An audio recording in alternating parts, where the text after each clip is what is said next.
안녕하십니까, 박공순입니다. 오늘 그림 산책 15회 에두아르 마네의 튠르리 공원의 음악회를 가지고 여러분과 만나는 시간을 갖겠습니다. 마네 그러면은 인상주의 미술가로 유명하죠. 한국 사람들에게 서양 미술 중에서 가장 호감이 가는 미술 꼽으라고 하면 아마 1위가 인상주의 미술일 거예요. 다른 화가들은 잘 몰라도 인상주의 화가 한 몇 명 꼽아보라 그러면은 대여섯 명 정도는 그냥 쭈루룩 나오게 되는 것이 우리나라 사람들의 보통 일반적인 경향이다. 그만큼 인상주의 미술에 대한 호감이 높다라고 볼 수 있는데요. 그 인상주의 미술의 사실상의 창시자라고 할 수 있는 사람이 에두아르 마네입니다. 보통은 인상주의 미술 그러면은 제일 유명한 작품이 모네의 해돋이 인상, 인상 해돋이 뭐 이렇게 알려져 있습니다. 해가 뜨는 장면을 어떤 형체가 사라지고 말 그대로 붉은 해가 그 강물에 비추면서 뿌연 어떤 어둠을 헤치면서 나오는 그 장면을 인상적으로 그냥 인상만 스케치하듯이 그려놓은 그림 아마 기억하실 거예요. 그 그림 제목으로부터 인상주의라는 말이 생겼는데 사실은 그 이전부터 인상주의 미술이 추구하는 경향을 보여주는 그림들이 작품들이 있어 왔죠. 그 시초에 해당하는 아주 초반기에 해당하는 작품들을 많이 쏟아냈던 작가가 오히려 마네라고 봐야 될 겁니다. 그거는 인상주의적인 미술의 기법만이 아니라 그 인적 구성, 당시 파리에서 그 젊은 미술가들의 인적인 중심 역할을 하고 많은 영향을 줬던 화가를 꼽으라고 해도 마네라고 볼 텐데요. 그 마네의 그림 중에서도 이 1862년에 튠르리 공원의 음악회가 아마 그 신호탄을 쏘아 올렸다 해도 과언이 아닐 겁니다. 좀 전에 말했던 모네의, 클로드 모네의 해돋이 인상 작품이 1872년이니까 한 10년 후쯤이거든요. 10년 전에 이미 그런 경향을 보여줬고요. 우리들에게 마네 그림 중에 인상주의 미술로 잘 알려져 있는 올랭피아라든가 이런 그림들도 요 그림 이후에 요 공원의 음악회 이후의 그림이라고 볼 수 있습니다. 그런 점에서 인상주의 미술의 산파 역할을 했던 그림이다 라고 볼 수 있겠고요.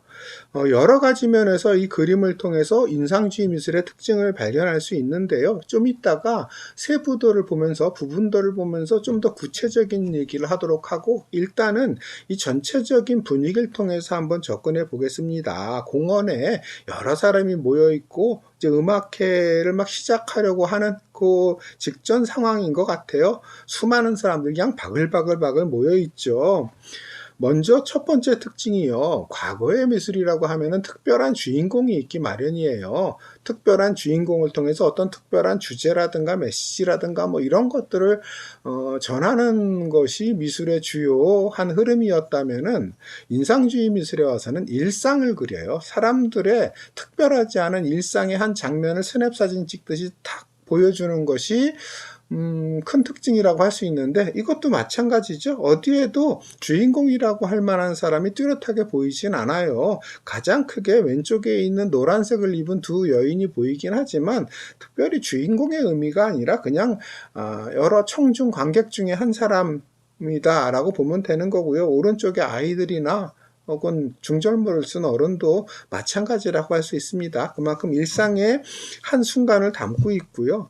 또 하나는 우리는 인상주의 미술 그럼 빛을 그린다라고 얘기를 하잖아요. 한낮에 햇볕이 강렬하게 내리쬐는 공원인데 햇볕이 당연히 공원 나무에 가리는 부분과 밝게 사람에 비치는 부분이 있잖아요. 거기에 주목해서 그렸다는 것을 볼 수 있어요. 그래서 밝게 햇볕이 비치는 사람들에게는 어떤 빛의 효과가 나타나는지 그건 좀 이따 부분들을 통해서 잘 살펴볼 텐데 그런 부분과 그 다음에 그늘 속에서 어둡게 처리된 부분의 차이를 그림을 통해서 한눈에 확인할 수 있습니다.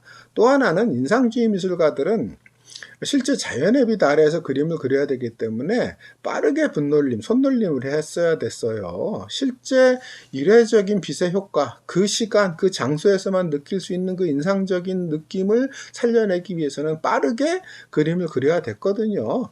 며칠, 몇 달을 죽치고 앉아가지고 그릴 수가 없잖아요. 그런데 이 나무를 한번 보시면요. 그냥 언뜻 보기에는 뭐 꼼꼼하게 그린 것 같지만 실제 자세히 보면은 굉장히 거친 붓놀림으로 순식간에 휘리릭 그렸다는 것을 볼 수 있습니다. 물론 사람은 그것보다는 조금은 더 공을 들이긴 했지만 그것도 역시 몇 달에 걸친 작업이라고 보긴 어려운, 그냥 며칠 정도 손보면은 가능한 정도로 빠르게 그려냈다라는 걸 알 수 있어요. 그만큼 순간적인 인상을 살려내는 그런 손놀림으로 그린 그림이다라는 것도 알 수 있고요. 또 하나는 인상주의 미술의 특징 중에 하나는 강한 햇볕 아래에서는 사람의 입체적인 면들이 살아나기가 좀 어려워요. 평면적인 요소가 오히려 강화되는데 그런 전통적인 회화의 입체적이고 뭐 이런 것들, 이런 어떤 기법들을 완화시키거나 아니면은 무시하면서 평면적인 느낌들을 최대한 살려낸 것들이 곳곳에 나와 있습니다. 그것도 좀 이따 한번 부분들을 통해서 같이 살펴보도록 할게요. 자, 그럼 먼저 첫 번째 부분들을 보겠습니다. 좀 아까 그림에 가장 전면에 있었던 두 여인이죠. 마치 주인공처럼 보였던, 제일 크게 그려져 있고요. 제일 자세히 그려져 있습니다. 그런데 이 두 여인의 얼굴을 한번 보시면요. 전통적인 그 이전 회화의 입체감이 살아나는 얼굴과는 상당히 좀 다르죠. 눈, 코, 입, 즉 이목구비 정도를 뚜렷하게 표시를 해놨을 뿐 나머지는 이렇게 어둠과 빛의 측면이 전체적으로 이렇게 입체감을 두드러지게 하는데 목적을 뒀다고 보기는 어려워요.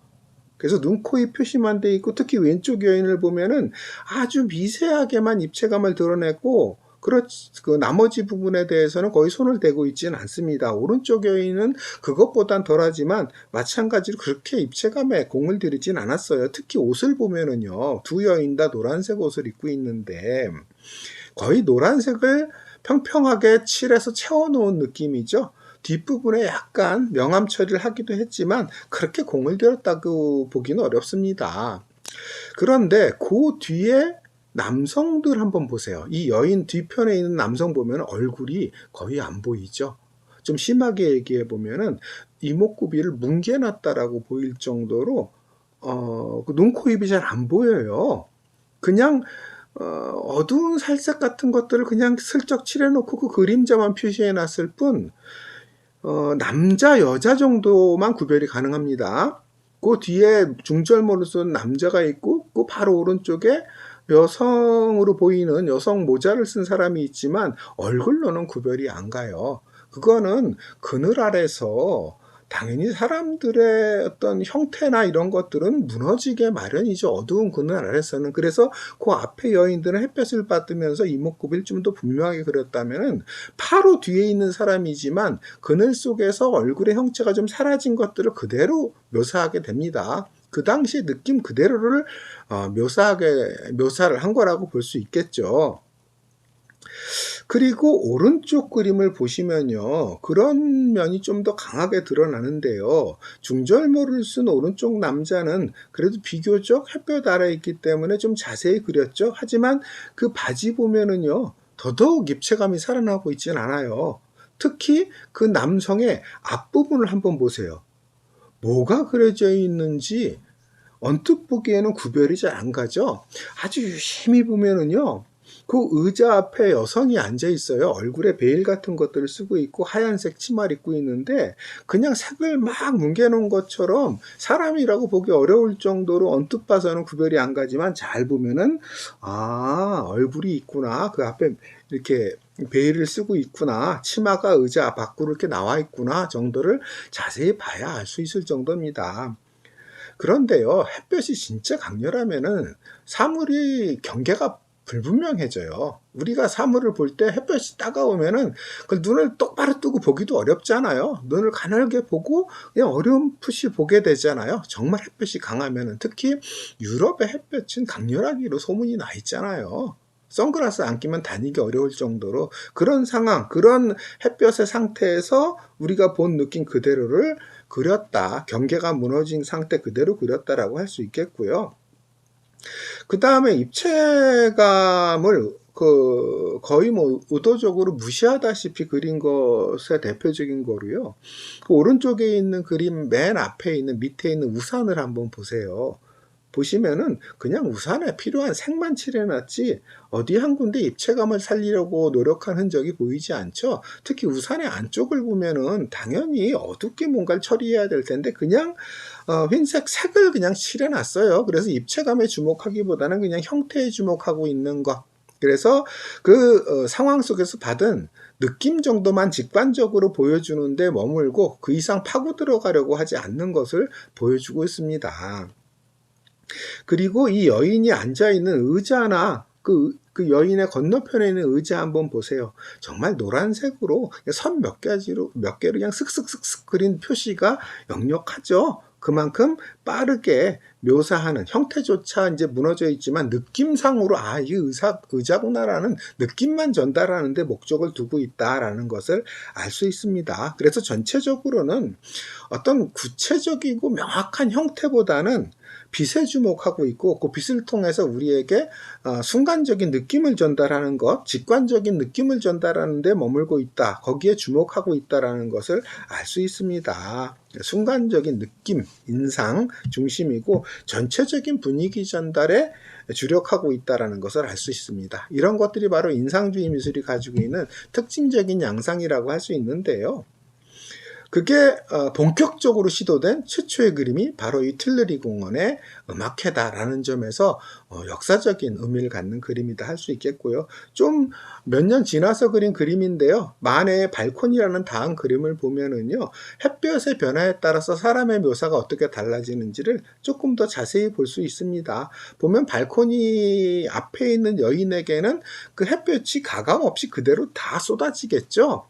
그러니 마찬가지로 눈, 코, 입 묘사는 돼 있지만 그 이외에 구체적인 명암이라든가 빛이 워낙 강하면 명암이 사라지죠. 특히 전면의 얼굴은 마치 평면처럼 보이기 마련인데 그 상태 그대로 그려놨어요. 그나마 왼쪽 여인은 눈을 통해서 약간의 콧날의 묘사가 있지만 오른쪽에 정면을 보고 있는 여인은 아예 콧날이 묘사가 되어 있지 않죠. 코 밑에 약간 어두운 부분만 묘사가 되어 있고 콧날은 아예 묘사를 안 했어요. 원래 밝은 햇볕 아래에서 정면을 보면은 코가 구별이 안 되죠. 그 모습 그대로 묘사해놨는데 과거의 미술에서는 이렇게 그리면 이게 무슨 미술이야, 스케치에 불과하지, 아마 이랬을 거예요. 밑그림 정도를 그리다 만 것처럼 느꼈을 겁니다. 그리고 하얀 드레스를 입고 있는데 햇볕이 반사되면은 그 드레스조차도 명암이 살아나기가 어렵죠. 입체감이 살아나지 않고 그냥 화사한 느낌만 살아나는데 그것을 그대로 묘사했다고 보면 됩니다. 그런데 재미있는 것은 그 뒤편에 있는 남성이에요. 그 뒤편은 아무래도 그 건물에 의해서 가려졌기 때문에 빛과 어둠이 섞여 있는 상태겠죠. 그 상태에서는 오히려 명암, 입체감이 더 드러날 수 있습니다. 그래서 뒤에 있는 남성이지만 오히려 얼굴을 보면 더 입체감을 묘사하는데 공을 들였다는 것을 알 수가 있습니다. 콧날 묘사는 물론이거니와 오른쪽 저쪽 편의 얼굴 쪽에 약간 그늘진 모습 같은 것들을 좀 더 공들여 묘사했죠. 그런데 저 안쪽은, 집 안쪽은 진짜 어두울 거 아니에요. 오히려 빛에 대비돼서 가장 어두운 부분인데 그쪽에 잘 보면은 소년이 어른거리듯이 꽃을 들고 지나가는 것이 보여요. 자세히 보면은. 짙은 어둠에서는 안 보이죠. 거의 윤곽도 제대로 안 보이고 그냥 어스럼풋한 느낌으로만 남기 마련인데 그냥 그렇게 스쳐 지나가듯 안 그려도 되는 소년을 일부러 그렸다고 봐야죠. 그 빛의 효과가 저 안쪽에 있는 소년과 또 중간에 있는 이 남성과 또 발코니에 나와 있는 여성 사이에서 어떻게 빛의 효과가 다르게 나타나는지를 보여주었던 그림이다라고 할 수 있습니다. 왼쪽에 마네가 그린 에밀 졸라라는 그림이 있는데요. 에밀 졸라라는 사람은 워낙 마네랑 친했어요. 또 인상주의 화가 중 한 사람인 세잔느와도 상당히 친했고요. 그런데 이 에밀 졸라가 인상주의 미술가들을 그 소재로 한 소설을 쓴 적이 있어요. 그 소설책 이름이 작품이에요. 물론 우리나라에 번역이 되어 있고요. 그 작품이라는 소설의 일부 내용을 보면은 이런 내용이 나옵니다. 미술학교 선생이 두 다리의 균형이 틀렸다고 하더라고. 그래서 내가 말했지. 직접 보세요. 그렇게 생겼잖아요. 그랬더니 그 선생이 격노하며 말하더군. 만약 그녀가 그렇게 생겼다면 그건 그녀가 틀린 거야. 자, 이제 인상주의적인 경향을 갖고 있는 미술가들이 대화를 나누는 장면이에요. 어떤 아카데미 미술학교 선생의 비유를 사례를 얘기하면서 있는 대로 그렸더니 아니 그렇게 불균형한 모습 그대로를 그렸다면 그녀가 잘못된 거다. 사람을 그릴 때 완벽한 모습으로 그려야 된다. 이 전통적인 아카데믹한 어떤 화법에 익숙해 있는 미술학교 선생의 말을 이런 식으로 이제 소설적으로 설명을 한 거죠. 그랬더니 모두가 떼굴떼굴 구르면서 웃었다. 그 선생이 가지고 있는 고루한 사고방식, 전통적 사고방식에 대한 조소라고 말할 수 있겠죠. 요 내용 속에 인상주의 미술가들이 가지고 있었던 문제의식을 그대로 보여준 거라고 생각하시면 됩니다. 보여진 그대로 그린다. 그런데 그 보여진 그대로가 햇볕 속에서 자연의 빛 속에서 보여진 그대로를 그린다는 뜻이고요. 그러면은 빛의 변화에 따라서 다른 인상과 다른 형태로 다가올 수 있는데 그걸 그대로 묘사하는 것이 화가가 해야 될 일이다. 직관에 충실하고 인상에 충실해야 된다라는 생각을 그대로 담았는데요. 에밀 졸라는 실제 소설에서 인상주의 미술가들이 추구했던 그런 묘사 방법을 소설적 기법으로까지 전환시켜서 소설 내에 실현하고도 있습니다. 요 에밀 졸라 초상화 그림인데요. 마네가 그린 그 앞에 보면은 우리에게 유명한 마네의 올랭피아라는 그림이 그 에밀 졸라 앞에 걸려 있어요. 요게 요 소설 내용하고 참 비슷해요. 이 올랭피아라는 여성 그림이 당시에 논란이 됐던 이유 중에 하나가요. 당대에는 이게 무슨 그림이야 그랬거든요. 왜냐하면 그 여인의 나체를 그렸는데 거의 입체감, 볼륨감이 없어요. 그리고 다리도 곧게 두 다리가 탁 이렇게 균형 있게 그려져 있는 게 아니라 이게 틀어져 있어서 이게 뭐 짝짝이 아니야 이렇게 보일 수 있거든요. 그런데 다리를 꼬고 있으면은 우리가 일반적으로 생각하는 균형 상태 그대로 보이지 않는 경우들이 많거든요. 그걸 그대로 묘사를 했고 그 다음에 그 빗속에 있는 여인의 몸을 두드러진 어떤 들어가고 나오고의 입체감을 뭐 거의 무시하고 그냥 평면적으로 그려놓은 그래서 그리다 만 것 같은 마치 초벌 그림 같은 느낌을 그대로 전달하는 면이 있습니다. 요 그림을 보고 아마 마네가 요 소설 속에 요 설정을 하지 않았나 이렇게 싶고요. 그 다음에 올랭피아 그 왼쪽 옆으로는 일본 옷을 입고 있는 그림이 있죠. 당시 유럽에는 일본의 이 우키요에라 그러는데 채색 파나예요. 이게 유행을 했었고 특히 인상주의 미술가들에게 아주 그 애장품이었어요.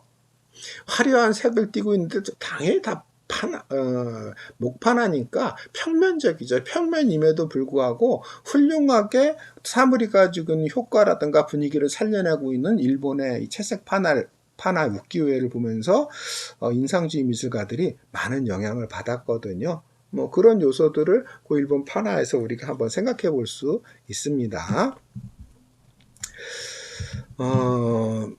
당시 인상주의 미술가들의 이러한 시도는요. 그 당시의 사고방식, 특히 철학적, 미학적 사고방식의 연장선에 서 있다 혹은 그 연관성이 깊다라고 말할 수 있어요. 그 당시 유행하던 유럽에서 유행하던 철학 중에 하나가 생철학이거든요. 생철학을 대표하는 철학자 그러면 쇼펜하우어라든가 니체 이런 철학자들이 있죠. 그들이 가지고 있는 문제의식도 인상주의와 유사한 측면이 있습니다. 예를 들어서 쇼펜하우어의 대표작이라고 할 수 있는 의지와 표상으로서의 세계라는 책을 보면은요 이런 얘기가 나와요. 예술처럼 순전히 직관에서 비롯되고 언제까지나 직관에 충실한 것은 결코 거칠 수 없다. 시간 흐름에 따라 부정되지도 않는다. 의견이 아닌 사물 자체이기 때문이다. 환상은 이념인식을 위한 수단이며 그 인식을 전달하는 것이 예술이다. 이렇게 말하고 있습니다. 그 철학책 안에서 쇼펜하우어가 자기의 미학적인 관점을 이렇게 설명하고 있는 건데요. 예술의 핵심을 직관에 두고 있죠. 철학 역시도 직관에서 출발해야 된다라는 거예요. 현대 철학은, 특히 생철학은 그 이전 서양의 고전 철학이 가지고 있는 이성 중심성, 그것이 합리론이든 경험론이든 아니면 독일의 관념론이든 아주 치밀한 이성적 인식을 중시했었거든요. 그런 것이 수백 년간 근대 철학을 지배하고 있었는데, 현대 철학은 그에 대한 비판, 그에 대한 부정, 즉 이성을 넘어서려는 시도 속에서 나타나게 돼요. 다양한 방식으로 이성을 넘어서고자 했는데, 객관적이고 과학적인 관찰보다는 직관을 통한 인식에서 어떤 철학적인 새로운 돌파구를 열고자 했던 것이 이 생철학입니다. 그리고 이성적인 어떤 판단과 행위보다도 인간의 의지를 중시했어요. 그래서 책 이름이 의지와 표상으로서의 세계라고 해놓은 것도 그런 면이라고 할 수 있겠는데요. 그래서 사물을 볼 때 중요한 것은 이성적 관찰과 분석, 과학적 분석보다는 순간적으로 얻은 직관, 직감, 이런 요소들이 더 인간에게 적합하기도 하거니와 사물의 본질에 단박에 접근할 수 있는 기회를 제공한다. 이런 의미거든요. 그런데 예술도 마찬가지다. 예술도 꼼꼼하게 무슨 명암이라든가 원근이라든가 이런 거를 자로 잰 듯 계산하고 그 계산에 의해서 똑같이 그리고 이런 것이 아니라는 거죠. 순간적으로 받은 직관적인 느낌을 그대로 작가의 인상 속에서 실현해내는 것, 이런 것들이 바로 진정한 예술이라고 할 수 있다라는 미학을 펼쳤는데, 이것이 인상주의 미술가들과 이렇게 교집합을 형성하고 있는 것이 많은 거고요. 그 다음에 시간 흐름에 따라 부정되지도 않는다라는 면도요. 가만 생각해 보면은 우리가 어떤 시간과 공간 속에서 사물을 받았을 때 받았던 인상은 거의 평생을 가기도 하잖아요. 제가 예를 들어 20살에 어느 장소와 시간에서 누군가와 그 장소에서 느꼈던 어떤 인상 기억이 나이가 들어서까지도 그대로 생생하게 남아있는 경우들이 있잖아요. 그런 식으로 시간의 흐름에 따라 그러한 직관과 인상은 사라지지도 않는다. 그만큼 강렬하다는 것이고요. 그것을 예술로서 승화시켜서 표현해낸다면은 영원성을 가진 예술작품이 탄생할 수 있다. 그리고 여기에서 환상이 이념인식을 위한 수단이라고 말했는데요. 환상이라고 표현했지만 이제 앞에서 말한 그 직관적 인식 그 연장선상에 있는 거다라고 보시면 되고요. 그 직관을 가장 충실하게 전달해낼 수 있는 것이 예술이라는 점에서 예술의 우월성, 탁월성을 설명하고 있는 겁니다. 다시 그림으로 와서 보면은요, 이 튠르리 공원의 음악회는 지금까지 쭉 설명했듯이 1862년의 작품이라는 점에서 인상주의의 신호탄이 됐고요. 인물과 묘사 하나하나의 세심한 감상이 사실은 필요해요. 인상주의가 어떤 특징을 가지고 있는가를 생각을 하면서 보면은 이런 점에서 새로운 시도고 발상의 전환을 제공했구나. 실제로 당시에 많은 파리의 젊은 미술가들이 이 그림을 보면서 많은 영감을 받았습니다. 미술이 과거와 어떻게 달라야 되는지, 어떻게 새 부대에 담아야 되는지에 대한 새로운 자극과 영감을 많이 받았던 그림이고요. 이 그림을 통해서 다른 인상주의 작품을 감상하는 데도 많은 도움이 될 거라고 생각을 합니다. 자, 오늘 튠르리 공원의 음악회 만의 그림 여기서 마치고요. 의미 있는 내용이었으면 구독과 좋아요 부탁드립니다. 다음 시간에 다른 그림으로 또 여러분과 만나 뵙도록 하겠습니다. 감사합니다.